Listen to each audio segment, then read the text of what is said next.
Então, continuando sobre o uso da voz e relacionado ainda ao olhar, tem uma coisa que quem tem medo de falar em público costuma ter muita dificuldade, que são as pausas. Quem tem medo de falar em público costuma ficar desesperado com silêncio. Vocês têm que entender que o silêncio, ele é natural, ele faz parte da música. Toda música tem seu silêncio, tem o momento da nota, o silêncio e a outra nota. Então, é necessário o silêncio numa apresentação. As pausas são necessárias para que as pessoas consigam absorver aquilo que você está falando.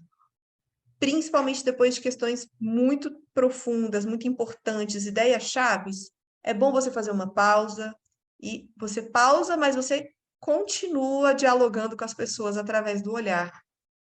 Quando você não olha para as pessoas, você não consegue fazer pausa. Porque parece que você esqueceu, que deu branco. Então, você pausa e continua olhando para as pessoas e conta mentalmente. 1, 2, 3. E volta a falar. É aí que entra o quadro também de forma bastante pedagógica, porque o tempo que você está escrevendo, você não vai estar falando, você vai estar só escrevendo. Então, enquanto está escrevendo, o máximo que você pode falar é falar o que você está escrevendo. Então, é um momento também de pausa para que as pessoas consigam absorver aquilo que você está falando. Então, não tenham medo das pausas. A pausa faz parte da música, faz parte de uma boa apresentação. Cuidado para não querer preencher as pausas com né. Isso é muito comum. Vocês vão ter que assistir às gravações de vocês e perceberem se vocês estão com esse vício. Né. Isso é sinal de que você está com medo das pausas. Não tenha medo da pausa. Alguém aqui tem esse vício? Ninguém tem esse vício do o José falou que tem. Do né. Tem muito vício do né. O vício do né é um pouco diferente. O vício do né, ele é um pedido de confirmação. Normalmente, quem tem esse vício de ficar, né? Entendeu? Ok? Não está modulando bem o final das frases. Não está modulando bem o final da frase, né? Não está modulando bem o final da frase. Então, existem várias formas de finalizar uma frase. Quando você finaliza levando o tom para baixo, você leva para um ar de confirmação. Quando você finaliza levando para cima, você leva um ar de mais integração. De integração. De integração. De integração, né? Então, dependendo da forma como você finaliza, você sente uma necessidade de pedir uma confirmação das pessoas, né? E isso é um vício muito difícil de ser vencido. Para esse tipo de vício, eu indico que você pegue uma pessoa que convive muito com você e pede para ela te chamar a atenção toda vez que você começar a falar, né? Então, pede para a pessoa, ó, toda vez que eu falar, né, você vai bater na mesa, chamando minha atenção. Para vocês conseguirem vencer esse vício, porque realmente é muito difícil, né? É E o muito daí difícil. também, né? O daí. Porque daí, então tem que tomar cuidado. Se você percebeu que tem esse tipo de vício, pede para alguém te ajudar, porque isso provavelmente você está fazendo no seu dia a dia também, e você vai precisar corrigir no seu dia a dia também, para na hora da apresentação fluir de forma natural. Então, cuidado com esses vícios de linguagem. Outra coisa, cuidado com gírias, evitar falar gírias, porque isso não gera autoridade, gera uma informalidade muito grande. Então, evitar esse tipo de coisa. Evitar falar de uma forma muito complexa e rebuscada, de forma que as pessoas que estão te ouvindo não te entendam.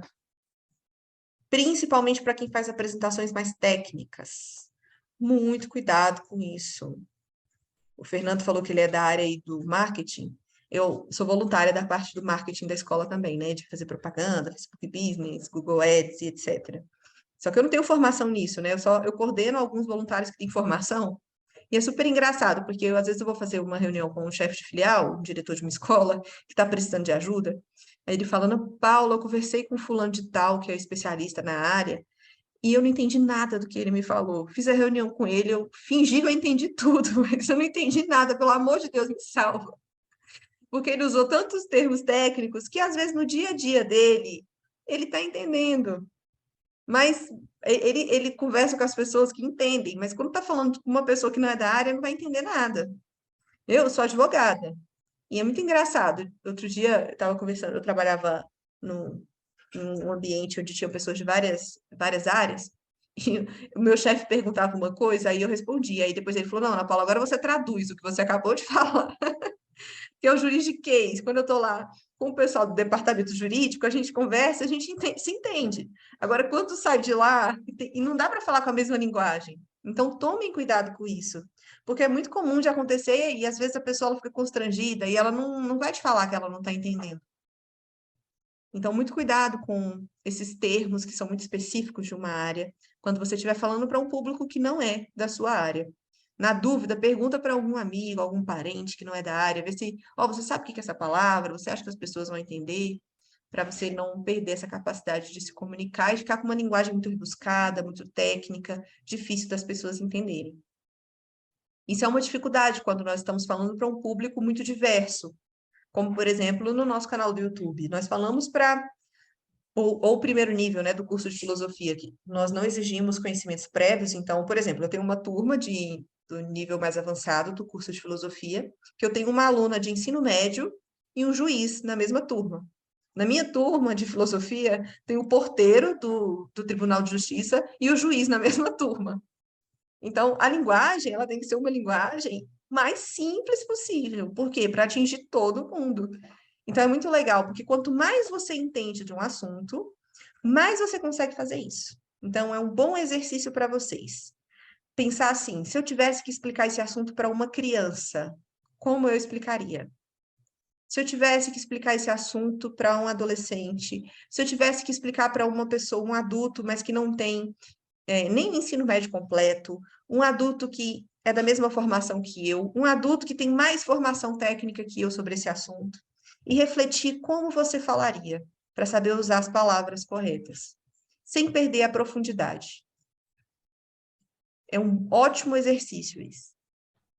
Será no segmento do marketing, da publicidade, muitos profissionais usam as terminologias em inglês para tentar passar uma autoridade. E, às vezes, chega a ficar até ridículo, porque são palavras que já têm o correspondente em português e até a escrita, que nem digital e digital, né? Social e social. E eles falam, e aí você fala assim, gente, qual a necessidade de usar o termo inglês? Parece que é só para dar um verniz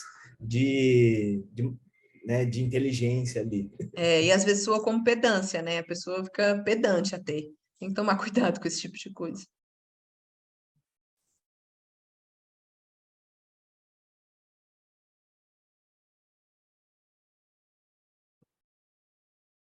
Pode falar, Jorge. O Jorge não, desculpa, José. José, ainda sobre a voz, olha aí minha dificuldade. Quando eu falo, geralmente no meu trabalho, eu tenho uma fala que desperta a atenção das pessoas. Daí todo mundo para me ouvir, e eu tenho dificuldade de organizar o pensamento para conduzir até o final. Entende essa dificuldade? Então, assim, sempre que eu vou falar, eu não sei se é porque eu exijo isso, a minha postura. Acho que eu tenho uma postura um pouco autoritária de me impor diante do público. E quando eu falo, se eu levantar o braço para falar, as pessoas, elas param para me ouvir.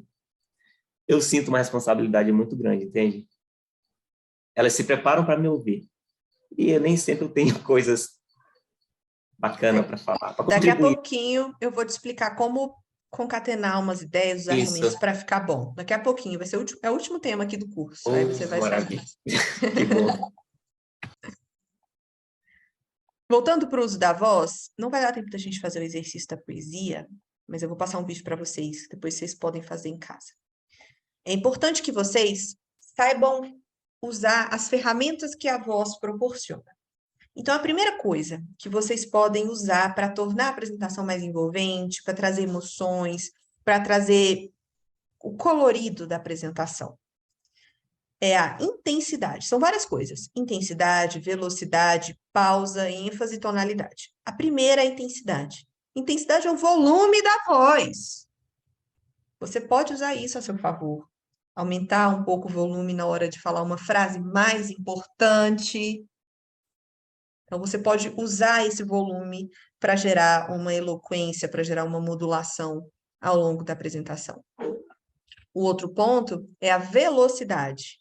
Falar um pouco mais pausado quando tiver algo importante para ser dito. A pausa, que eu já comentei. A ênfase, que pode ser dado, então, dessa forma, com intensidade, com velocidade, com a gesticulação, você pode dar ênfase em algumas partes. E a tonalidade, que é a parte mais importante de todas, que é qual é o tom da nossa apresentação, a cor da nossa apresentação. Tem pessoas que naturalmente falam de forma mais incisiva, outras que naturalmente já falam de uma forma mais pesarosa. E vocês precisam perceber qual é a sua tonalidade natural, para saber usar isso a seu favor ao longo da apresentação. Vou dar um exemplo aqui para vocês. Depois vocês vão fazer esse exercício em casa, que é falar todas essas frases com a tonalidade de escrita aqui. Aí vocês vão se gravar fazendo isso. Pode ser só o áudio nesse caso, né? Tonalidade de verificação.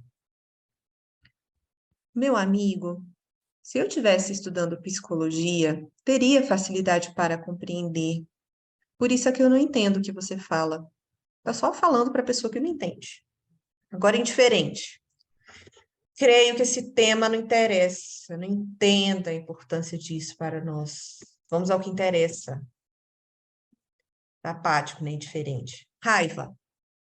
Sua pergunta é impertinente e irreverente demais a mais. Eu não entendo o que pretende. Pesar, né? Sentido um pesar. Desculpe-me, mas estou desgostoso por não poder esclarecer com precisão sua pergunta. Não entendo.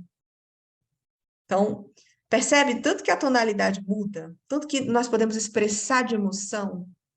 Façam esse exercício. Ou leiam uma notícia. Leiam uma notícia com raiva, uma notícia com pesar, uma notícia com alegria, para vocês treinarem. Principalmente quem tem a característica de ser muito sério, de falar de forma muito monótona, precisa fazer esse tipo de exercício. Esse exercício vai ser crucial na hora da apresentação de vocês. Porque é o que vai modular, o que vai dar essa eloquência, essa variedade na apresentação de vocês, o que vai tirar a apresentação da monotonia. É o tom, a cor da apresentação. A apresentação precisa ter várias cores diferentes. Vou dar um outro exemplo aqui, que é uma coisa que vocês têm que tomar cuidado, que é, normalmente, quando nós falamos mais rápido, nós temos a tendência a aumentar o volume da voz. Quando falamos mais baixo, a tendência é diminuir o volume da voz. Tomem cuidado com isso. O volume da voz tem que ser algo que todo mundo consegue ouvir. E é muito comum ter esse vício. Falou rápido, começa a falar mais alto. Falou baixo, começa a falar mais baixo. Cuidado com esse tipo de vício. Qual é a velocidade correta da sua fala? A mesma velocidade que você usa para falar com seus amigos. Vocês vão se gravar conversando com seus amigos, colegas de trabalho, e depois vocês vão comparar com a apresentação que vocês vão filmar de vocês mesmos. Vocês vão fazer essa comparação e vocês têm que perceber se está diferente. Às vezes a pessoa fala, quando vai fazer uma apresentação, muda a voz, começa a falar de um jeito diferente. Já viu a pessoa que atende o telefone? Alô? Começa a falar assim. Então, vocês têm que perceber se vocês estão mudando a voz, está ficando artificial, e por isso que é importante se gravar. Se grava e esquece, fala normal, para depois vocês observarem se vocês estão fazendo essa mudança ou não. Isso é muito importante, porque é muito comum as pessoas mudarem a voz quando começam a fazer uma apresentação, principalmente quando está se gravando. E às vezes a pessoa nem percebe. Por isso que tem que fazer na prática o exercício. E esse exercício aqui também é importante. Ó, esse aqui são alguns dos trava-línguas que tem na apostila de vocês, que vocês vão fazer o exercício. Esse aqui, ó, da ênfase. Olha o tanto que a ênfase muda o sentido da frase. Vai hoje à cidade a cavalo com seu filho? Vai hoje à cidade a cavalo com seu filho? Vai hoje à cidade a cavalo com seu filho? Muda tudo, tudo. Então, não sei quem foi que comentou que, acho que foi o Fernando que comentou, começa a falar e depois pergunta para as pessoas, a pessoa entendeu outra coisa completamente diferente. Às vezes pode acontecer isso aqui. Não está conseguindo colocar ênfase no local correto. Então, quando vocês estiverem preparando a apresentação, vocês precisam refletir sobre essas coisas. Qual é a frase que eu quero dar ênfase? Qual é a palavra que eu quero dar ênfase? Porque senão as pessoas podem compreender uma coisa completamente diferente daquilo que você estava pensando.